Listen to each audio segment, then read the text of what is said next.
Hello everyone, it's great to be here. Claire and I have just had about an hour of trying not to talk about anything that we might want to talk about with all of you, which often happens actually when you're having these conversations. And it's a great pleasure for me to be in conversation with Claire, whose work I love. So it's a real treat. There's a lot to talk about, I'm conscious of that, and we should try to talk maybe for about 45 minutes and then give you an opportunity to ask any questions that you might have. So I guess we should begin by asking about this new body of work and where it's come from. Sprung from. Well, for me it feels like a little bit of a departure because I suppose, well, I'm maybe more kind of known for making site-specific installations, and but also part of my practice over the last maybe like 8 years or something, I've started to work more with print in a two-dimensional format, and I wanted to, as I was, well, part of the reason that I've been really interested in developing the print work, so I've been doing screen prints like the works in this room, and also more recently relief prints.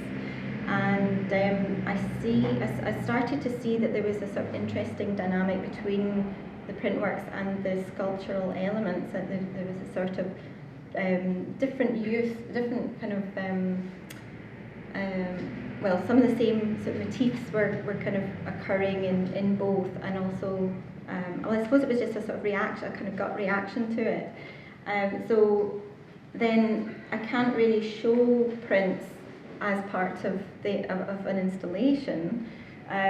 So really what I've been trying to do in the last year or so is to sort of develop sculptural works that might have more of their own kind of autonomy, and they would be situated in and alongside the prints.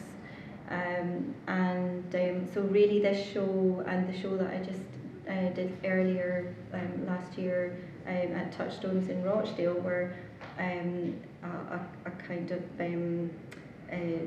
just a sort of an experiment really in trying to kind of put these two things together. And you talked about an interest in, which has actually been running through your practice for a long time, this interest in the innate properties of certain forms, and in this case domestic objects, which open up all sorts of ideas. Can you tell us a little bit about what you see that potential being, and specifically in relation to this work?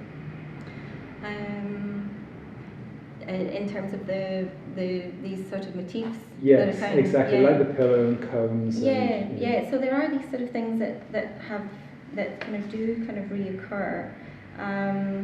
I think there's something about the domestic that's just always present in the work. So quite often, even I suppose maybe here, to some extent, there are these sort of metal rods and the bent steel tubes, machined metal. So I suppose I'm sort of interested in where the domestic kind of rubs up against other kind of contexts, like industrial or institutional, and I mean that kind of goes way back. I should also say that this latest work is also some sort of going full circle and reconnected with a lot of work that I see as kind of formative work in my sort of early practice, so sort of work that I was making at art school and just shortly after. And at that stage, I was very interested in the domestic, and that I was using things like broken crockery and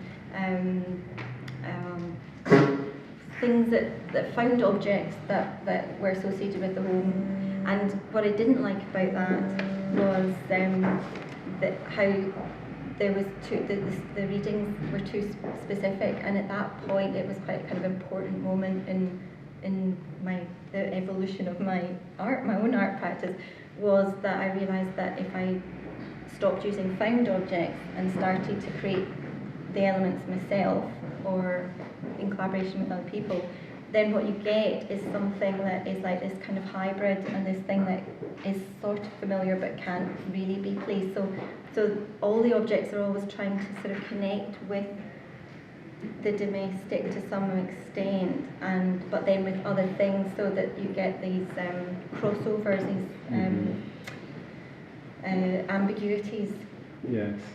What do you see as the potential of those ambiguities? Because they might arise from the way that you juxtapose in unexpected ways materials that have certain values, so materials and processes that are very crafted or connecting to design, butting up against industrial materials, and then the disrupting of familiar things by sort of making them function less into objects, and all of these shifts are really central to the material strategy of your work.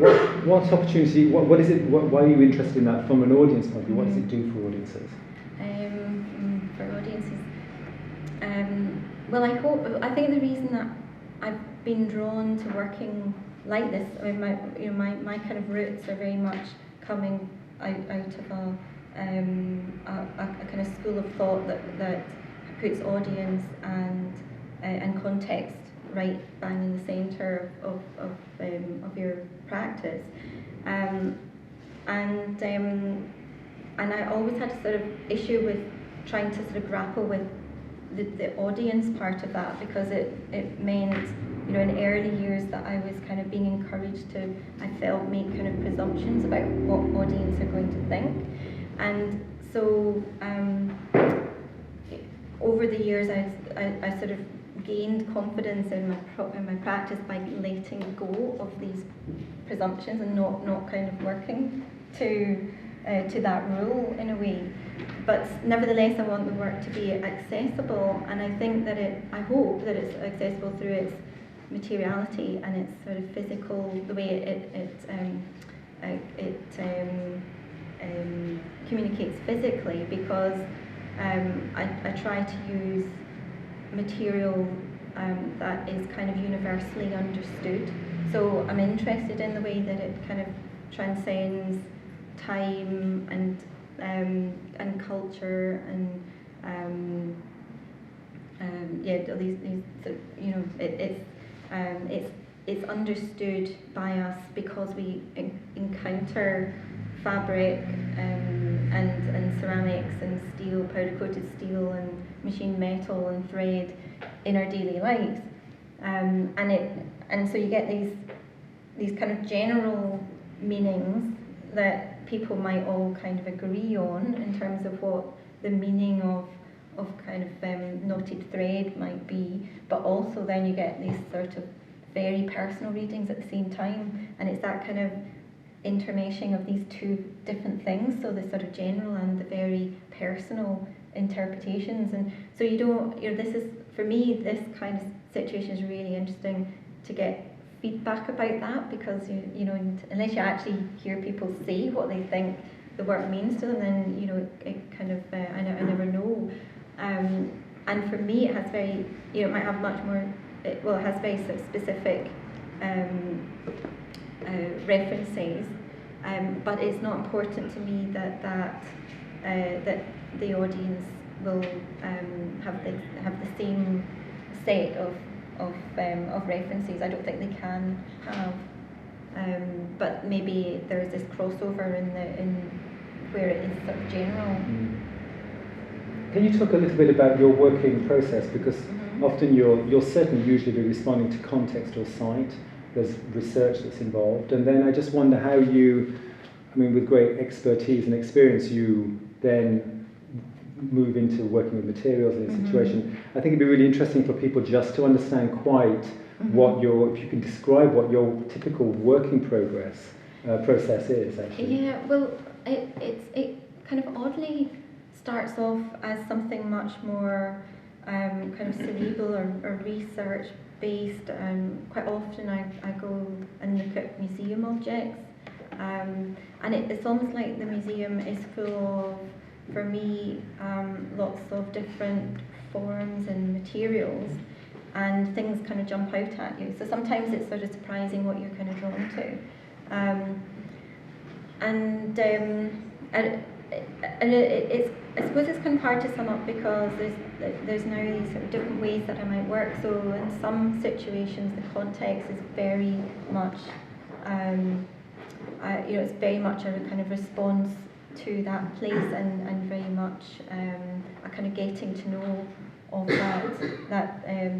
that space through kind of working in the space.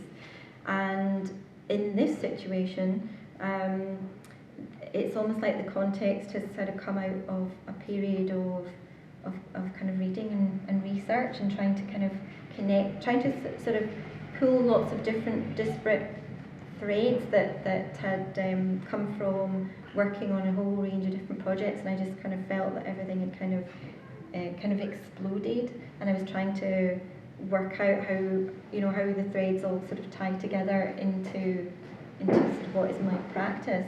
So on one hand, over the last few years, I've done a project that was looking at Walter Scott's book collections, or working with the hospital, the archives, on a project with the psychiatric hospital in Edinburgh that I've been working in. And so there's all these very disparate things, and so you're trying to sort of find, well, what is it about your practice that is able to kind of pull out particular aspects of that and sort of weave them into something that is sort of relevant within your practice, and not trying to make a work about these themes that I'm no expert on by any means.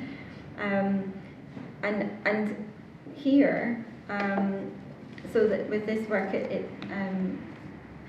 maybe it's this trying to kind of get almost to some sort of essence of something that I've been interested in right from the start, which is about depicting the body without it being literally there, and the vulnerability of the body, and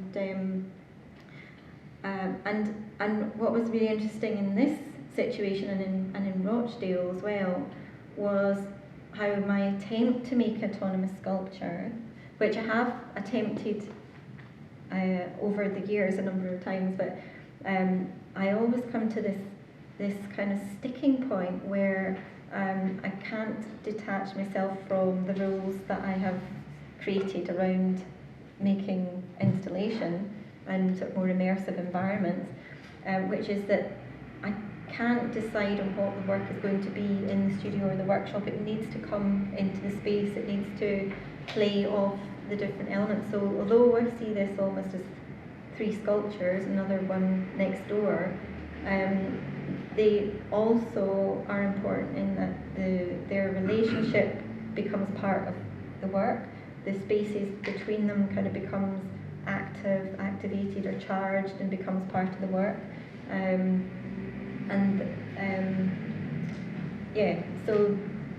So in a sense, I think there's, it's quite interesting to sort of go outside of your comfort zone to sort of realise where you can't kind of go. And that negotiation happens in situ for you, doesn't it? And sometimes things are quite impromptu and improvised, and the process is not this.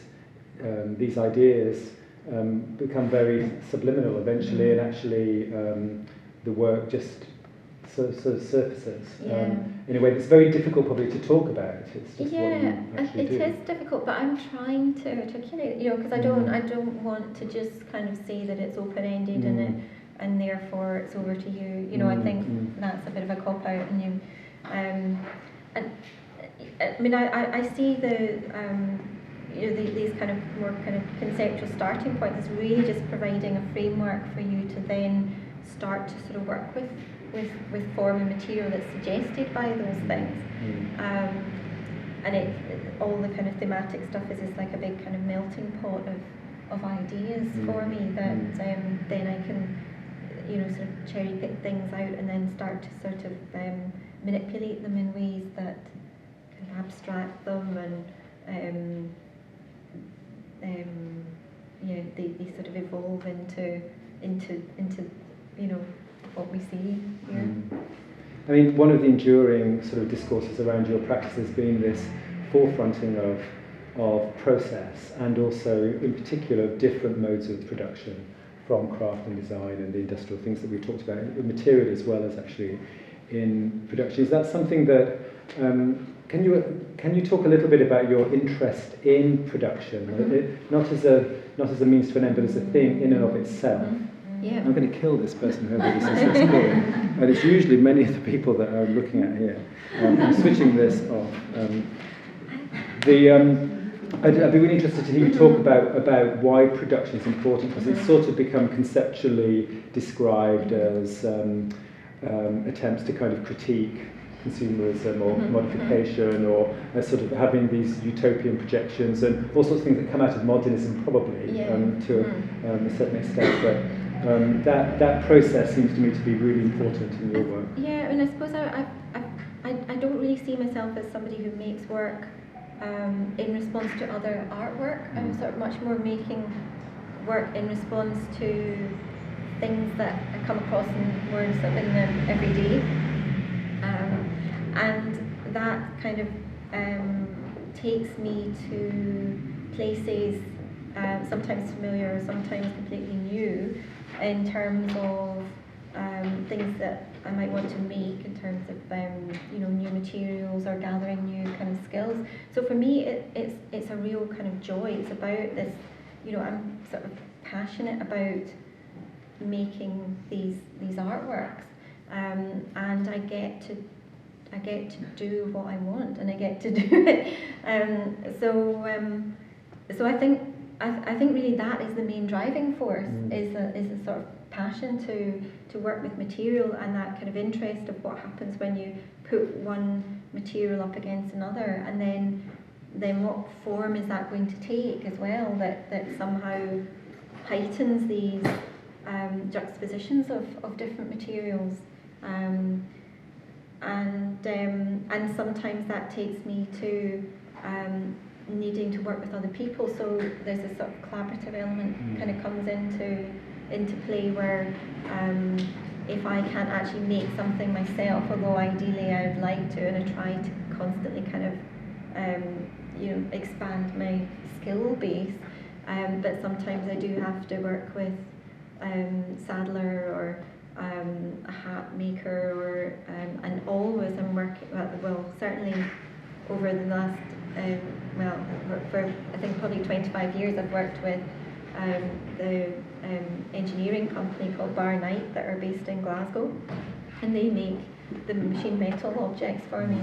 So in that case now we've come to this, and actually for me those objects which are made kind of by machine are actually the most highly crafted objects always in the work, and I didn't make them.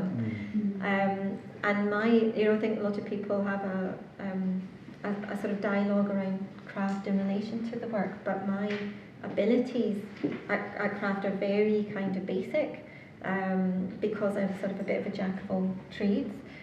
But nevertheless, so I do involve other people in making in as sort of hands-on or sort of collaborative way as I can. But I think understanding the scope and limitations of materials is really important. And yeah, I think that there's something in there has to be elements of handmaking in every work for me, because the more you involve other people, the more you have to involve design, and you have to describe what it is that you're imagining them making, or you have to create technical drawings, or you have to so basically you create a design. And for me, just through really experience, not really through any kind of anti-design stance or anything by any means, it's really just through the experience, and feeling like it's true to myself and true to the way that I feel is right for me to work. I've sort of developed this kind of contradictory kind of process where I'm trying to sort of avoid design as much as possible, even although also having to kind of having to involve it to some extent, because I feel like when I'm making something, I like to be as kind of open as possible. So you have to have something in your mind that you start with, but you're trying to sort of almost sort of like be open to letting things go along the way, and allowing these kind of surprising things or mistakes or anomalies to kind of come to the fore, and those are the things that I sort of go with, and it's purely because I actually find them more interesting. I mean, one of the things that you said in the interview that you won't remember this, this is your life, with Louise Hopkins, you'll show those. Process is a way for me to understand, especially these craft processes, about my personal relationship to materials and forms. And it's in the same interview that you described these moments as pauses in kind of the process. So it sort of suggests an idea about your forms as all being a form of learning, a form of research in materials through process, that then is the thing that is most evident necessarily about it. But this idea of like knowledge in the work, and sometimes you make forms that look like they've got functions, for example, but then are robbed of function. And it does almost suggest a world of objects where we're losing forms of knowledge, which of course we are, this kind of idea of an experience-based knowledge of the world, a sort of move in the 21st century. We don't have that now, and it gives your work a certain kind of currency, I think. Or we have it in a more cerebral way and not through this. Through the hands. Yeah, which is, which is hard to sort of describe, but when and probably, everybody will have this sense of this, but when you actually do something, you learn it in a different way, or you kind of learn it through your body, and you're kind of engaging other sort of you're engaging senses. I suppose I see the making of things not just as this sort of realizing of imagined form, but that it's this kind of combination of material, tools, your body, the environment, and then that all shifts depending on then where you then take that, because all these different parts are made kind of separately, so they only ever come together in space, and especially with installations, that's that is. But for some reason, I thought I would do that in the studio, and I just there's too much fuss. In a way, it's a lot of the work is about paring down, and because I've had this, I've been kind of indoctrinated with this idea that the context is half the work, that even if it's in the studio, I therefore then, it confuses me, I suppose. So, so, and in this situation, although I'm making sculptures, still this kind of adherence to these kind of laws that I've kind of set for myself, where I'm trying not to use conventional modes of presentation, so that they're attached to the ceiling or they spill onto the floor, and you're not quite sure exactly where their boundaries lie. And I think that idea of boundaries is really important in the work, because it's also sort of tied up with some of the kind of psychological readings of this, where the idea of the boundary that the material or the matter might kind of take up becomes the point of kind of interest or tension with the work, where there's you see that it's vulnerable, or it's precarious, or that you might be soiled if you touch it. Quite often I'm using substances in the work that are actually kind of soiling things. So there's that sense of threat or of balance, and I think that comes where two things kind of meet. I mean, this you're sort of describing a kind of personification of the work in a way, and perhaps we should talk about the body, because I know that's a really central idea within the work, this kind of relationship to the body, and the body's suggested in all of these forms. They're things that we use, they're combs, they're pillows, they're there. You've got these really strong gestural markings here. So the body's signaled to in lots of different ways, and perhaps you can talk a bit about your interest in the body, and actually maybe the idea of performance more widely, because I gather you've actually done your own performance. I realised from our chat earlier today, but you've also worked with choreographers, and it'd be interesting to hear you talk about that. Yeah.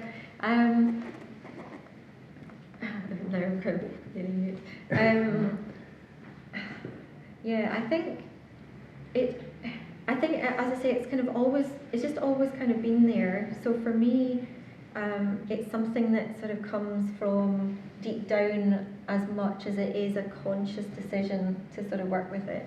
And I'm interested in the absence of that kind of literal or representational kind of body, and why that is. Whether it's just a way of kind of trying to speak more generally, trying to sort of maybe connect with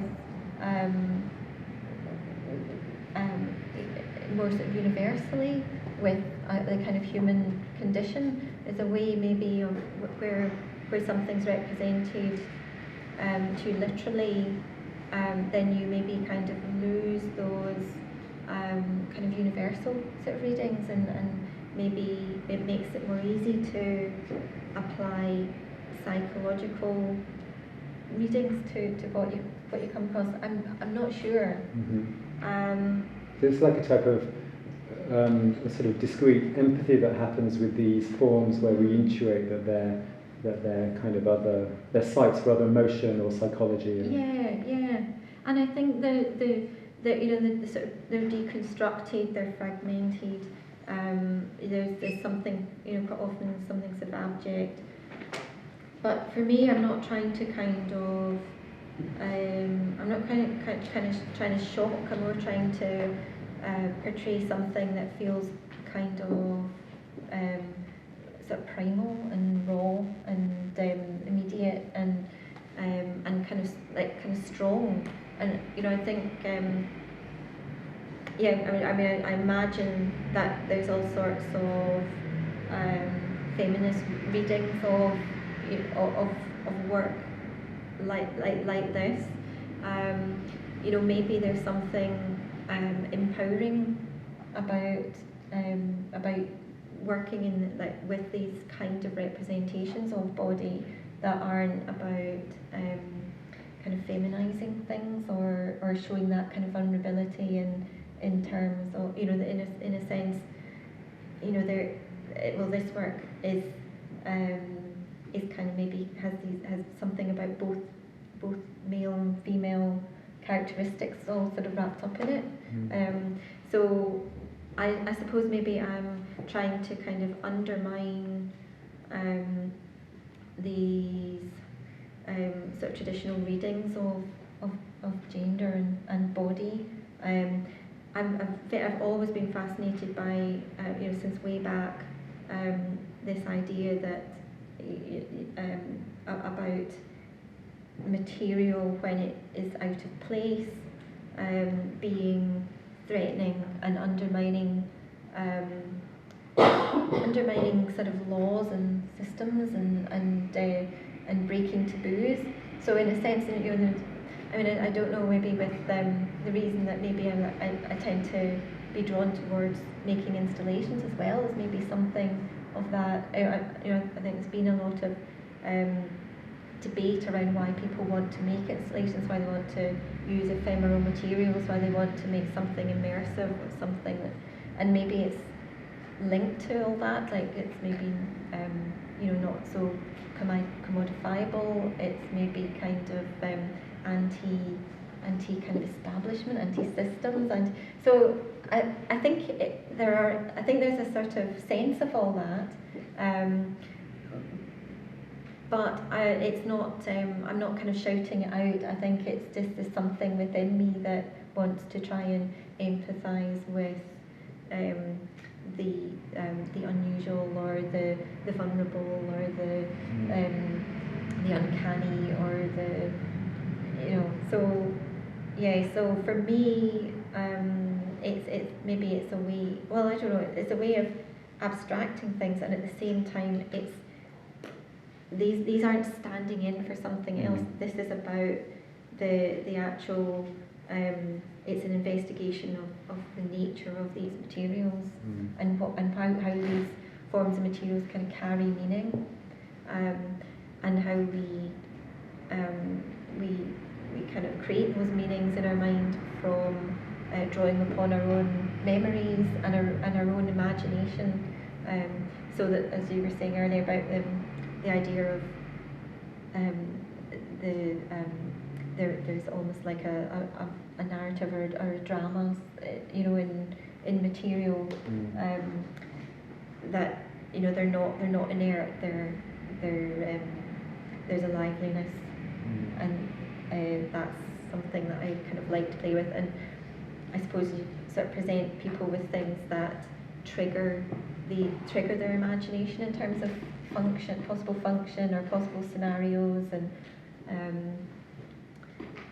I mean, some of the works that you've created have been characterised as the large installations as spaces for living or environments, dwellings, shelters. All of these quite codified, quite emotional sort of descriptors actually of social spaces. So it's interesting to hear you talk about your interest in gender and the politics of gender and representation, even in this very distilled sort of way, because those are spaces that are very powerfully constructed. Like society has all of these rules that are invisible and actually become visible through the things that we wear or the things that through our behaviours and our attitudes and things like this. So it's quite interesting. But can you talk a little bit about your experience of the Whitechapel, where you had actual physical bodies in the space and they integrate? I mean, how was that? I mean, tell us about that experience. Well, it could only happen because that exhibition was on for a whole year, and so it was a great opportunity for me to sort of revisit the work in a way like we're doing tonight, but quite often you don't even get a chance to see the work once you've made it, and because it's so present in my mind, because you're making it in situ, and then there's the opening, and then you kind of off you go. So the Whitechapel show was really sort of strange to kind of see this work and then revisit it, and then revisit it, and then revisit it. It was kind of sagging and dripping and getting dusty and deflating, and so it was quite interesting to see what happens to something over that length of time. And Kirsty Ogg, who was the curator there at the time, who I was working with, and she initiated the idea of possibly working with dancers, and then I kind of had meetings with 3 different dance groups or organisations that were very different, and because we kind of hit it off in terms of a discussion around the work, then everybody was really positive, and the works kind of developed from that. So it wasn't kind of collaborative in the sense that like kind of from the start we were evolving something together. They were more responding to what I had made, which was already in the gallery. But we had quite a lot of discussion that kind of started the process, and they all made very different works. Dog Kennel Hill project, they were very interested in the sort of psychological aspect of things, and Will Tuckett, he was sort of really interested in the kind of using the work as a sort of framing device, that then Zenida Janowski, if I pronounce her name right, the ballerina, she to almost kind of it was almost kind of deconstructing and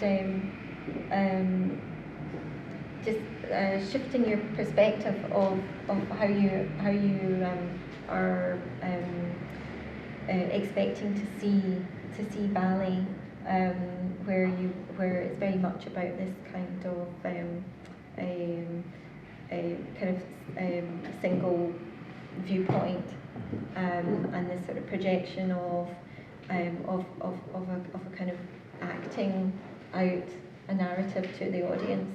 So he kind of took all that out of it.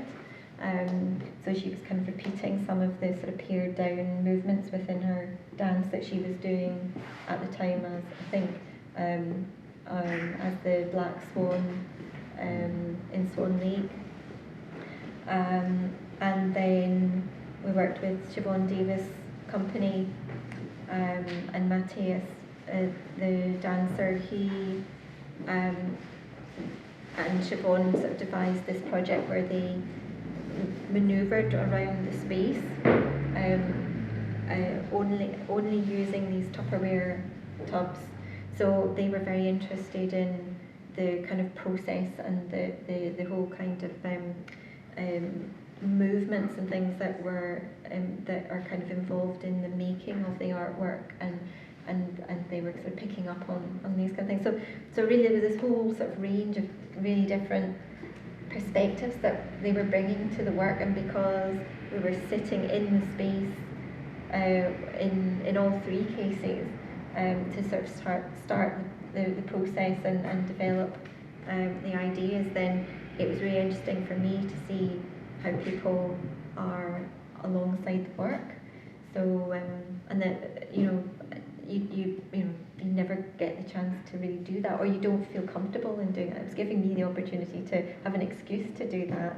And some people just walk straight through and don't look at it. Other people will really fixate on something, and other people, sort of methodically walk around things, and other people will sit and just engage with part of it, and some people come and go, and so there's this whole range of different ways that people are with the work. And for me, I think there's something in that that maybe relates to the dance perspectives, but this idea that for me sometimes the person experiencing the work kind of becomes part of the work as well. And I think this interest that I have in making environments is partly to do with that, where you're encouraging people to kind of look up close, to really have that kind of proximity to the work. And people do touch things, and people do kind of experience, sometimes it's there's kind of subtle smells or other kind of sensory experience as well. That's that's an aspect of the work, and then you're kind of also aware that that some people might be also observing how other people are interacting with the work. So there's all these kind of layers. Earlier, when we were talking, you said that you feel that this is like a kind of not quite a coming back, but a sort of a full circle. Are you able to talk? Are you able to say what you think it is that you're interested in doing? Because I know it's something you're still trying to understand, but it might be a good point for us. A final question, and then we'll open up to questions. I just think that there's a real kind of desire to not get too kind of formulaic or too kind of tight, and I think there's this part of my practice that sort of relates to I suppose kind of making a mess and then kind of controlling that mess. So that I think is really kind of a key thing. And sort of understanding what that is. I think it's also maybe something to do with acknowledging now very much about how much freedom I've had within my kind of art practice over the years to really do what I want. And I think that a lot of to a large extent comes from actually choosing to work with installation, because people never know what they're going to get, and they have to they have to trust you, and you have to trust yourself, and you have to be prepared to kind of like work in this quite kind of public situation where you're only getting to know, that you aren't kind of familiar with, and it's that part of this is this kind of idea of kind of surprising yourself in the presence of other people, and for me that's what kind of excites me, because I think there's an element of that, because you have to sort of, there's an element of risk in that, and I think that that it sort of charges the work in some way, because it is completely fresh. It's not being made somewhere else and then transported. So there's a sense of it coming to this point where it is what it has become, and it's in this sort of moment of it's just been made, but maybe it could be unmade, and so that's what I mean about that kind of pause. I'm sort of like rabbiting on, ranting on, but I'm probably not answering your question. But I suppose it's that thing of, really, if you could really go for it, where would you go? And I think it's like it would become even more kind of provocative or kind of threatening in the sense of chaotic, or that idea of using matter in a way that really kind of affects you physically. I think maybe sometimes because I suppose I'm trying to get this balance between order and chaos, and maybe sometimes it's erring too much on the side of order, maybe because of the situation that I'm working in, where you can't drill into the floor, you can't destroy the beautiful gallery floor. So the next project's really interesting because it's in a non-gallery space. It's kind of wrecked already, so I think that will be an interesting situation where I can really push these things, and again kind of maybe go somewhere that I want to go with the work that will sort of answer some of these questions for me. And where is the? Can you say where it is? So it's a project for GI, Glasgow International. So it's on my home turf, which also makes it kind of easier, I think, to take risks as well sometimes. And it's in what is still the Kelvin Hall, but it's being completely gutted and refurbished at the moment. That's an amazing space. Yeah, well, and it's not in the big. It's not in the that huge kind of space that you might know. It's in the front of the building, so in a kind of dilapidated grand room at the front of that space. So. Well, that's something to look forward to. Yeah. I think we should allow some time, 10 minutes or so, definitely. for questions. I know that Claire's really keen to have feedback on her work, and look, there's a chap here. Something I wanted to share in your work is that shifting sense of speed between things as well. And I wondered, when you talked about, it's obviously difficult to talk about the intuitive nature of the form-led practice, but when something is so slow, like take this object for example, which has to be formed and made, how do you keep that alive in your head, if you know what I mean? And then with such a subtle gesture of the placement of it, which seems so immediate and so quick, how, when you're waiting for that to be made, do you sort of lose track of it? Do you know what I mean? I don't know if I've explained myself. But, I think it's a really interesting question, because I think it is a sort of challenge, and I think partly you're drawing on past experience a lot. So although each project is kind of different and like to make new work all the time, but there is something of sort of trusting your this kind of building up of knowledge of kind of partly it's kind of wanting to have another chance of putting metal, tube and ceramics together, so you've got something to kind of go on, or maybe you've never put metal, tube and ceramics together before, and then it's completely new, but you're trying to kind of use your kind of knowledge of material and form and at the same time it is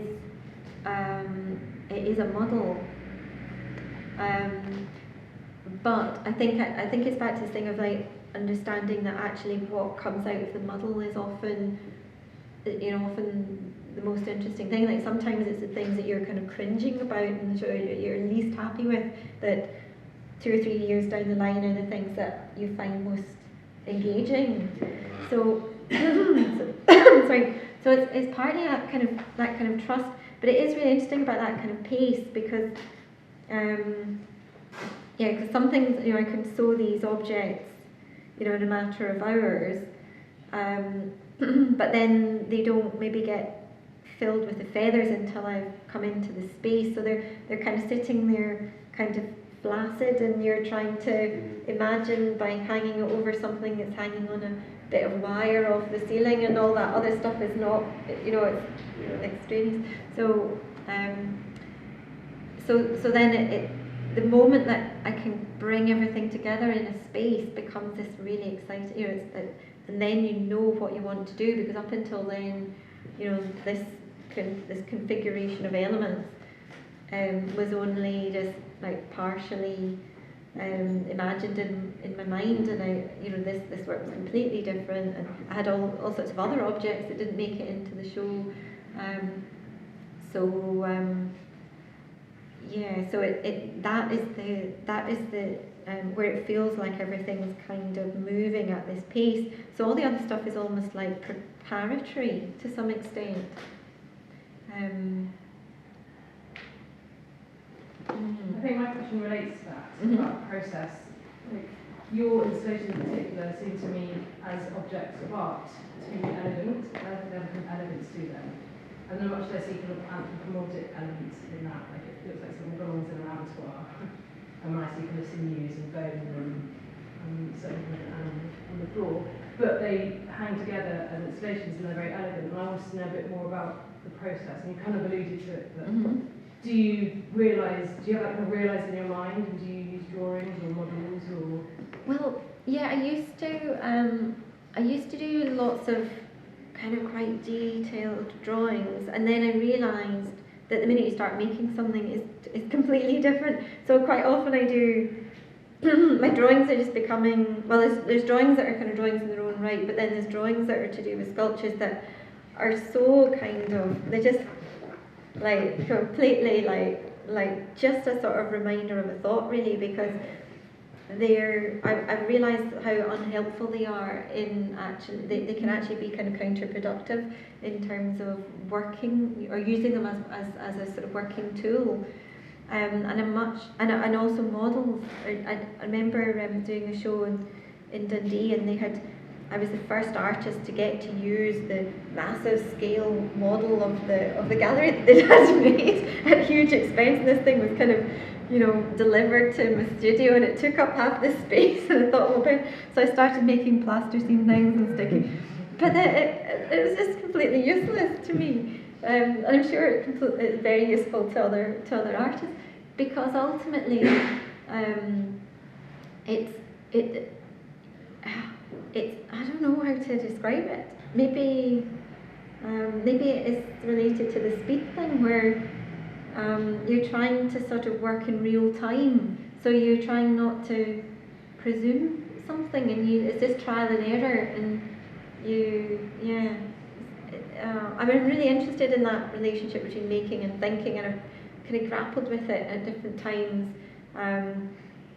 Partly it came out of kind of conversations around my work or other people's work, or people that are from a kind of craft background being interested in what I do in relation to what they do, and so talking about that kind of process and crafting and building up that kind of skill base, and how a lot of that stuff's been marginalised and seen as sort of non-cerebral, and so then trying to sort of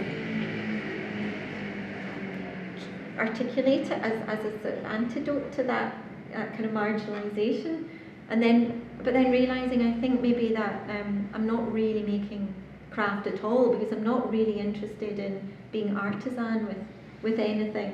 I'm not really interested in like maybe somebody like oh no, sorry, I'm like talking all the way around. I'm not interested in being decorative or being pushing the materials to their limits, which also happens within contemporary art as well. So somebody like maybe Eva Hess, whose work, you know, was an influence way back. You know, her work is all about taking material and really stretching it to its limits, whether it's fiberglass or resin or something like that. Whereas I'm much more interested in using the material to create something that might actually exist in the world, rather than something, you know, something functional, rather than something that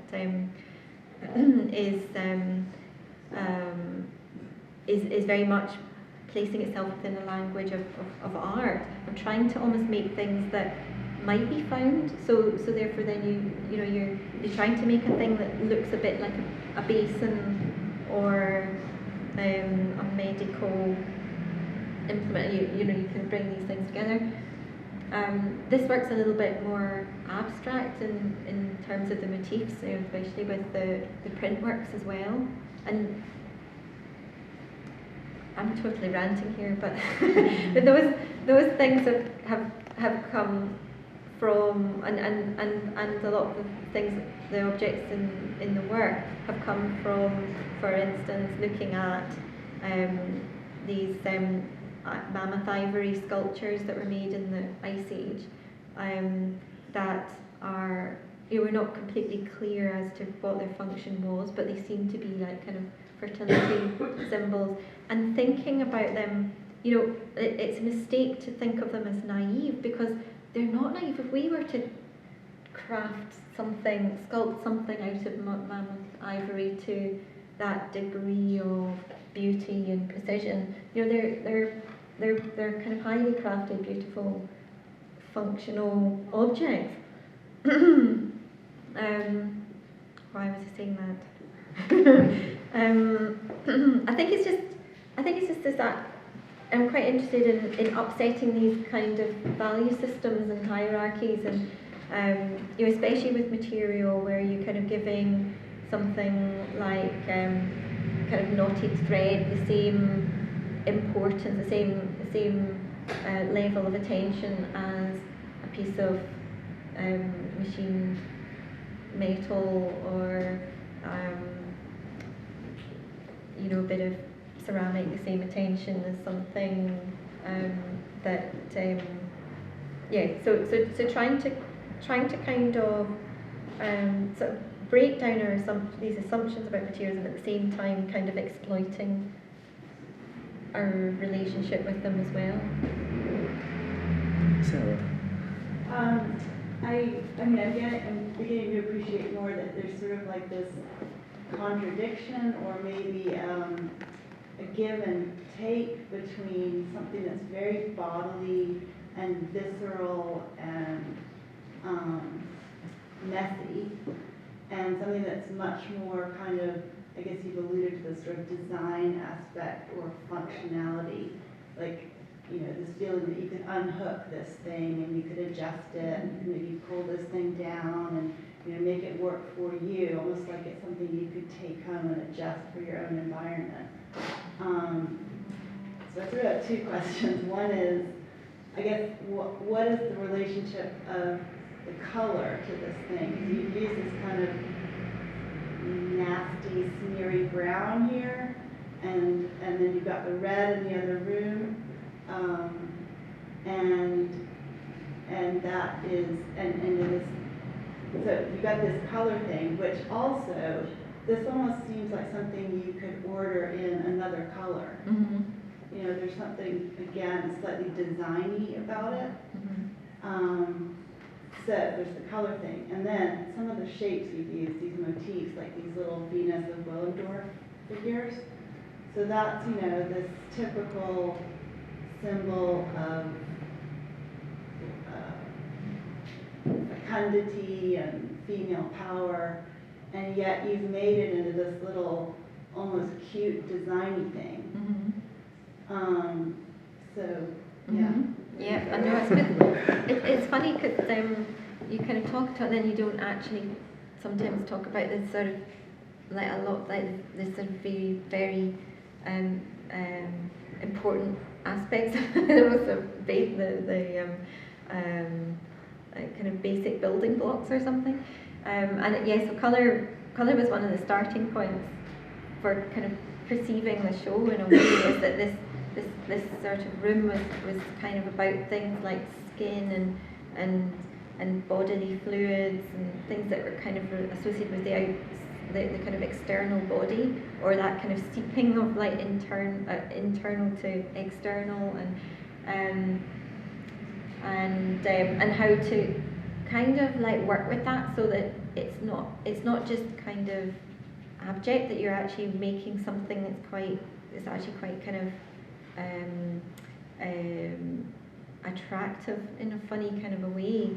So that, I think because this is digitally printed, so it's a blown up version of a small kind of finger painting, smeary kind of finger painting that I did. And I sort of like that oddness of it seeming like something smeared on it and then realising that it's printed, so you get that sense of a kind of repeat, and that kind of undermining its abjectivity, its abject quality, and that yes, it could be in blue or green or purple and be completely transformed. And then the red, which I actually sort of maybe had origins again in looking at these figures, because apparently they were all, no matter where they're from, dotted around the world, these figures were more than often covered in red ochre, so they were red originally, and that small room I kind of thought could be quite kind of womb-like and have this sort of intensity where that the effect of that red colour maybe kind of hits you or informs the way that you might read that work, and then you've got these kind of juxtapositions of like the kind of strange kind of thick currycomb type thing that in a sense is this slightly distressing sense of how that might be used in relation to it's not actually cutting into the leather, but there is that kind of association with the slit leather, which is obviously another form of skin, and then these which have kind of in a sense kind of lost the potency that the handmade object would have very much have had. So I think it's just kind of playing around with things rather than having a definite notion of what's going on. And I think very much with prints, because they're all made in a very random way where you're making these split-second decisions. So I start off with paper shapes, and I might make quite elaborate shapes, and then I kind of go back to these very simple shapes, because for me they kind of talk about the vessel and the body and the geometric form. So they're all these things at once, and their simplicity allows you then to use the qualities of printing and layering and using these translucent inks to then talk about that the possibility of them all at once, sort of meaning these different things. So I basically have these shapes that were paper cutouts on the screens, and I just print and print and print and overprint, and then it's a process of editing. So the reasons that these works end up in the gallery and all the other ones are sort of rejected, again, it's quite hard to describe, but I think it's got to do with where they start to become anthropomorphic, where they start to suggest the same things that are happening in the sculpture, like the where something meets and like two things meet and they threaten one another, or they embrace one another, or they create a kind of tension at that point of meeting. So it really is. I suppose that maybe that's a kind of formal language at play. Any final questions? Yeah. I've sort of been aware that we're kind of like not being kind of looking up everything. I'm really curious to hear more about the conceptual framework you talk about starting off with, and sort of how that kind of ends up becoming something else, and particularly in relationship, looking at the relationship between thinking and making. I don't know if you could say anything more about that. Yeah, well, I think it's kind of interesting to do this after the work is made, because then you start to maybe see, or other people start to see, these kind of reoccurrences of motifs and things that maybe while I'm making the work are much more, kind of subconscious or intuitive, and so and then maybe these kind of frameworks. And when I say a framework, I mean that again it's a bit of a hodgepodge of different things. So it's not like there is that's really clearly defined anyway. And I suppose what I was saying about this kind of melting pot of things that is kind of ongoing whole series of kind of themes and interests that include kind of museum artifacts and what happens to objects in museums, where they kind of become like these they kind of lose their agency, so they're still really compelling, but they're kind of held captive in this moment where they're no longer being used. They're kind of conserved, so they're not maybe aging, or you can't touch them. So they're quite curious. They're in a curious state of kind of suspense, and in a way, I think there's a relationship to the work, where there are these things that are kind of just like they're kind of these moments of kind of suspense. So there's things about that relate to museum objects. There's things that relate to the kind of psychology of how we relate to material and form, and there are things that kind of relate to all these different projects that I'm asked to do that maybe I'm not particularly drawn to do, but so there's this sort of chance interactions with things that throw up collaborations and that open up a whole new set of possibilities. So always I see that as you're kind of looking for sculptural possibilities all the time. Did I say already about today going to the Science Museum, and that I was going there to try and find this very particular thing that I remembered from the past, and I couldn't find it, but I was being drawn to these mirrors, and obviously I didn't go in there looking for mirrors, but because of the interest in the mirrors, which was kind of again coming out of a look at maybe from a kind of anthropological perspective at these kind of ancient objects that are kind of transcended time and like a mirror, and what that means. And then coming across the Science Museum, huge mirrors that have been used in the first sort of large-scale telescopes, and mirrored surfaces used in elements of kind of spacecrafts and things. And so I didn't realise that I would be really kind of excited about those things. Why am I saying that? I think it's just because the conceptual framework is really also very organic and amorphous, but you can at least make all these connections right back to the very beginning of when I was at art school. So there's things that have stayed constant, like an interest in the domestic and an interest in working with space, and an interest in the body, and I think we probably we probably have to stop there, I think. But yeah, thank you. That's been really a real pleasure, I think, for all of the singing talk. So thank you very much. Well, thanks for coming along, because it's really, you know, it's interesting for me to have the chance to revisit the work, and if anybody's got any more feedback, Yes. it would be nice to hear it. Yeah, great. Well, thank you.